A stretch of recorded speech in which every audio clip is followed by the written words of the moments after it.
Hello friends, CTET science paper 2 के preparation की class है ये। यहाँ पे टारगेट है 20 में 20, क्योंकि पेपर 2 में आपके 20 क्वेश्चन यहाँ पे एग्जैक्टली आते हैं। 10 क्वेश्चन सीडीपी से रिलेटेड शिक्षक शास्त्र के आते हैं, तो 20 क्वेश्चन सब्जेक्टिव आते हैं। मीन्स की जो नॉलेजेबल क्वेश्चन होते हैं, जो आपको पढ़ने की जरूरत होती है, वो क्वेश्चन आते हैं। ठीक है, तो देखिए यहाँ पे मैं आज बात करूँगा। यहाँ पे न्यूट्रिशन इन प्लांट्स एक चैप्टर है, तो प्लांट्स में जो न्यूट्रिशन होते हैं उसके बारे में बात करेंगे। टोटल PYQ पे थोड़ा आधारित है आपका पेपर। ऑप्शंस नहीं दूंगा मैं, एक क्वेश्चन के एक आंसर मैं यहाँ पे दे रहा हूँ, और उस आंसर में कई चीज़ें डिस्कस करूँगा, जिसके माध्यम से अगर मैं आपके सामने 20 क्वेश्चन भी डिस्कस करता हूँ तो 3-4 क्वेश्चन एक क्वेश्चन में अगर डिस्कस करूंगा तो 50 से 60 क्वेश्चन आपके डिस्कस हो सकते हैं। ठीक है, EVS की क्लासेस मैंने जो है डाल दिया है। सॉइल चैप्टर मैंने उसमें जो है डिस्कस किया है काफ़ी अच्छे से। ये सारे नोट्स फ्री हैं और आप इसको जो है जाके टेलीग्राम ग्रुप से ज्वाइन करके पढ़ाई कर सकते हो। ठीक है, चलिए स्टार्ट करते हैं। ठीक है, जो मेवे वनस्पति है, वे मेवे हैं। मेवे कहने की बात करें तो जो मेवा होता है ना, मेवा खाते हैं हम लोग, ड्राई फ्रूट्स वगैरह होते हैं। तो मेवे की अगर बात करें तो मेवा, वनस्पति, तेल और मछली निम्नलिखित में से किसके अच्छे स्रोत हैं? तो किस चीज़ के भाई साहब स्रोत हैं? तो स्वास्थ्य वसा यानी कि हेल्थी फैट्स के स्रोत हैं, जैसे कि ओमेगा 3 में सारी चीज़ें पाई जाती हैं। ओमेगा हेल्दी फैट्स के लिए जो है, वसा के लिए आपको डॉक्टर भी रिकमेंड करता है कि मछली का तेल आप लोग खाइए, तो ओमेगा 3 यहीं से बनता है। तो also they are good for health, heart and cholesterol level बढ़ाने के लिए, कोलेस्ट्रॉल लेवल मेंटेन करने के लिए, हार्ट को स्वस्थ रखने के लिए ये चीज़ें इसका इंटेक किया जाता है। ठीक है, दूसरा क्वेश्चन आ जाता है कार्बोहाइड्रेट्स किस में पाया जाता है भाई साहब? तो कौन सी ऐसी फल्स हैं, फ्रूट्स हैं? देखो डायरेक्ट क्वेश्चन बनता है ना, 4 ऑप्शन देगा आपको, फल फ्रूट के नाम दे देगा जिसमें कार्बोहाइड्रेट्स पाए जाते हैं, उसमें से एक ऑप्शन लगेगा, कोई एक फल दे देगा, और 3 ऑप्शन ऐसे दे देगा जिसमें कार्बोहाइड्रेट्स नहीं पाया जाता है। तो ऐसे केस में देखिए, इसमें मैं कई सारे क्वेश्चन आपके साथ डिस्कस कर लूँगा। अगर मैंने 4 ऑप्शंस दिए होते तो 4 ही ऑप्शन में कर पाता, लेकिन यहाँ पे देखिए 1 2 3 4 5 6 7 8 9 क्वेश्चन डिस्कस हो जाएंगे। देखिए कार्बोहाइड्रेट्स पाया जाता है कि भाई फ्रेश फ्रूट्स, जो सीजनल फ्रूट्स कहते हैं वो फ्रेश फ्रूट्स होता है। जैसे ठंडी में आपके, गर्मी में आम वगैरह खाए जाते हैं ना, ठंडे फ्रूट्स खरबूजे तरबूजे खाए जाते हैं,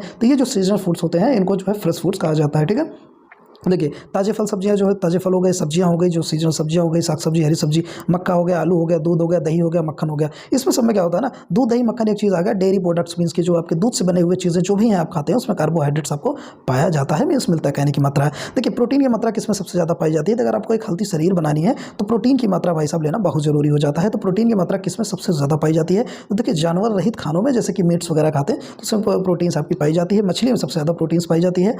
अंडे में आपकी प्रोटीन मिलती है। डेयरी फ्रूट्स में मिलती है, जैसे मैंने दूध दही आपको बताया, मक्खन हो गया।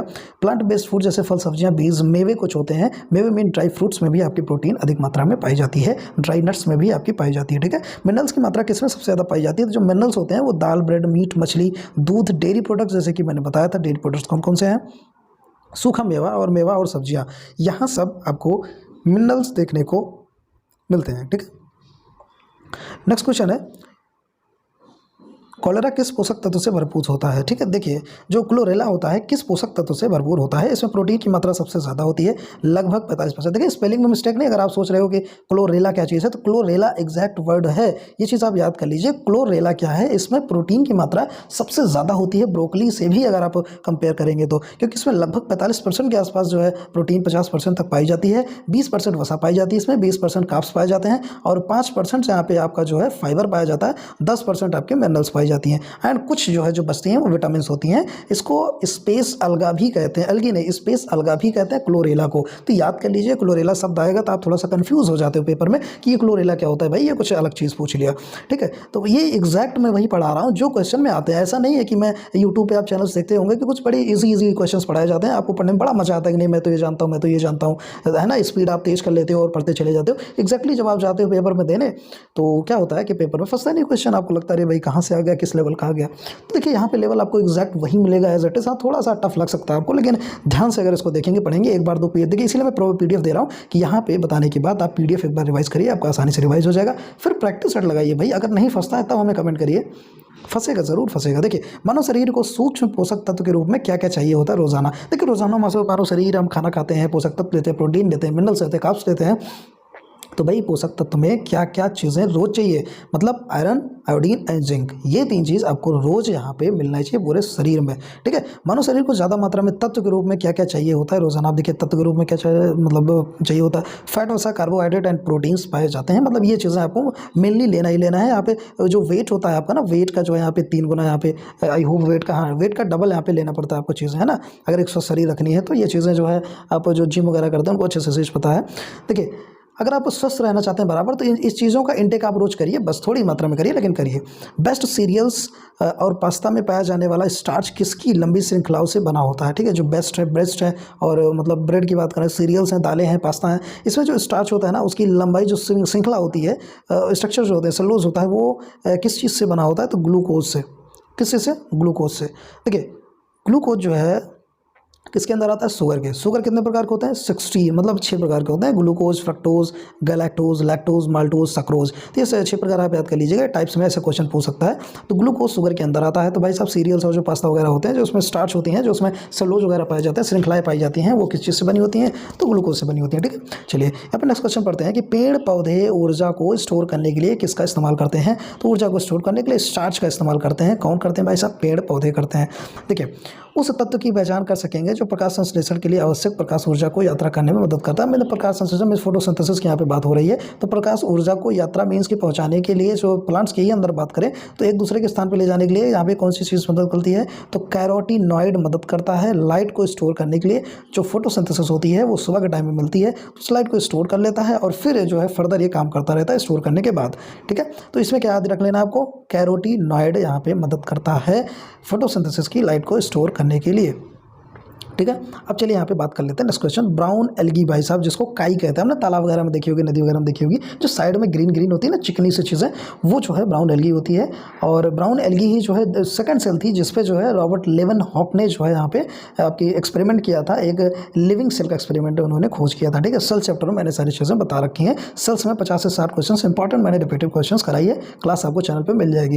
देखिए ब्राउन एल्गी में खाना कैसे स्टोर होता है? तो भूरे रंग के शैवाल में जटिल कार्बोहाइड्रेट के रूप में संग्रहित भोजन जो लेमिनरिन और मैटिनोल के रूप में हो सकता है। ठीक है, जो भूरे रंग के होते हैं ना शैवाल जटिल कार्बोहाइड्रेट्स के रूप में, इसमें देखिए लेमिनरिन और मैनिटोल के रूप में यहाँ पे जो आपका खाना है स्टोर होता है किसमें? एल्गी में। ठीक है, एल्गी कितने प्रकार की होती है? तो एल्गी 7 प्रकार की होती है। देखिए golden brown algae, fire algae, green algae और रेड एल्गी, साथ ही साथ brown algae, yellow green algae. तो यहाँ पे 7 प्रकार की एल्गी होती हैं। देखिए प्रकाश संश्लेषण यानी कि फोटोसिंथेसिस के खोजकर्ता कौन है? और इनके फादर भी इनको कहा जाता है, तो जॉन इंगेनहाउसेन। ठीक है, जॉन इंगेनहाउसेन जो है यहाँ पे आपके हो जाते हैं प्रकाश संश्लेषण के खोजकर्ता।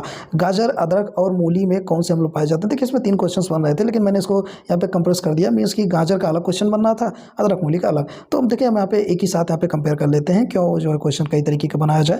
देखिए अगर हम गाजर की बात करें कौन से अम्ल पाए जाते हैं? मीन्स एसिड पाई जाती है, तो कैफिक एसिड पाई जाती है। अदरक में कौन सी एसिड पाई जाती है? एलिसिन एसिड पाई जाती है। मूली में आपकी ऑक्सैलिक, मैलिक, मेलोनिक, इरिथॉर्बिक एसिड पाई जाती है। मीन्स मूली में 4 प्रकार की एसिड पाई जाती हैं, अदरक में एलिसिन और कैफी गाजर में पाई जाती है। ये चीज़ आपको याद रखना है। देखिए प्रकाश संश्लेषण यानी कि फोटोसिंथेसिस के रिएक्शन के समय कौन सी साइकिल का इस्तेमाल होता है? तो कैल्विन साइकिल का इस्तेमाल होता है प्रकाश संश्लेषण के समय। ठीक है, plants release water into the air by the process of, जो प्लांट जो वाटर को रिलीज करता है एयर में, तो भाई वो कौन सा यहाँ पे ये प्रोसेस हो जाता है? तो ट्रांसपीरेशन यहाँ पे ये प्रोसेस आपका हो जाता है। देखिए जल परिवहन ऊतक, water transporting tissues in plants में, तो जाइलम होता है जो कि वाटर को ट्रांसपोर्ट करता है प्लांट्स में, तो है ना टिश्यूज के जरिए, तो उसको जाइलम कहते हैं। ठीक है, निम्नलिखित में से कौन सा पादप हार्मोन विशेष रूप से तनों में कोशिका वृद्धि को उत्तेजित करके वृद्धि को नियंत्रित करता है? तो इसका ऑप्शन हो जाएगा ऑक्सीन। ठीक है, अब देखिए यहाँ पे कौन सा पादप हार्मोन है जिसके द्वारा पेड़ में फल पकते हैं? तो देखिए भैया कौन सा ऐसा हार्मोन है जो पेड़ में फल जो पकता है, उसके पीछे रीजन क्या है? तो इथाइलिन एक ऐसा हार्मोन है जिसके द्वारा जो रैपिंग ऑफ फूड को कहते हैं ना, कि जो पक जाते हैं आपके फल वगैरह, वो इसी प्रोसेस से पकते हैं। देखिए पत्तियों के शहद सतह पर जो छेद मौजूद होते हैं, आपने देखे नहीं होंगे लेकिन कुछ कुछ पत्तियां जो होती है ना उसमें नेकेड आई से माइक्रोस्कोप से अगर देखिए, आपने फोटो दिया क्या, गूगल सर्च कर सकते हो, तो छोटे छोटे पोर्स होते हैं ना, तो वो पोर्स भाई किस काम के होते हैं? तो उसको देखिए, उसको क्या कहते हैं एक तरीके से? स्टोमेटा। वो काम करते हैं ना गैसेस एक्सचेंज का काम करते हैं, फोटोसिंथेसिस प्रकाश संश्लेषण का काम होता है, उससे रेस्पिरेशन लेते हैं पौधे, उसी चीज़ से सांस वगैरह लेते हैं, श्वसन क्रिया होती है उसी से, तो ये सारे काम होते हैं और उसको स्टोमेटा कहते हैं जो सतह पर छेद मौजूद होते हैं। तो यहाँ पे देखिए भाई साहब, यहाँ पे 20 से 25 क्वेश्चन मैंने डिस्कस किए और हर क्वेश्चन में कम से कम 4 से 5 पॉइंट्स किया। इस हिसाब से देखा जाए तो 80 क्वेश्चन के आसपास आपके यहाँ पे क्लियर हो गए हैं। तो ये काफ़ी इंपॉर्टेंट क्लास थी और अगर हो सकेगा तो इसमें मैं सेकंड जो पार्ट 1 मैंने यहाँ पे डाल रखा है हेडिंग में, लेकिन अगर देखते हैं अगर कुछ इंपॉर्टेंट चीज़ें और मिलती हैं, क्योंकि प्रीवियस ईयर में देखते चल रहा हूँ, जो इंपॉर्टेंट लग रहा है, जो क्वेश्चन फंस रहे हैं, जो बार बार आते हैं, वो आपको करा रहा हूँ। अगर ऐसा कुछ है तो पार्ट 2 करके मैं इसका बना दूंगा। फिलहाल के लिए आप इतना पढ़िए, नोट चाहिए देखिए टेलीग्राम में है, और वहाँ से तैयारी करिए आप अच्छे से और प्रैक्टिस सेट प्रीवियस ईयर लगाइए। अगर क्वेश्चन ना फंसे तब हमें कमेंट करके आप बताइएगा। ठीक है, ऐसे ही वीडियोस के लिए चैनल को सब्सक्राइब करके बेल आइकन प्रेस कर लीजिए। Thanks for watching, have a nice day.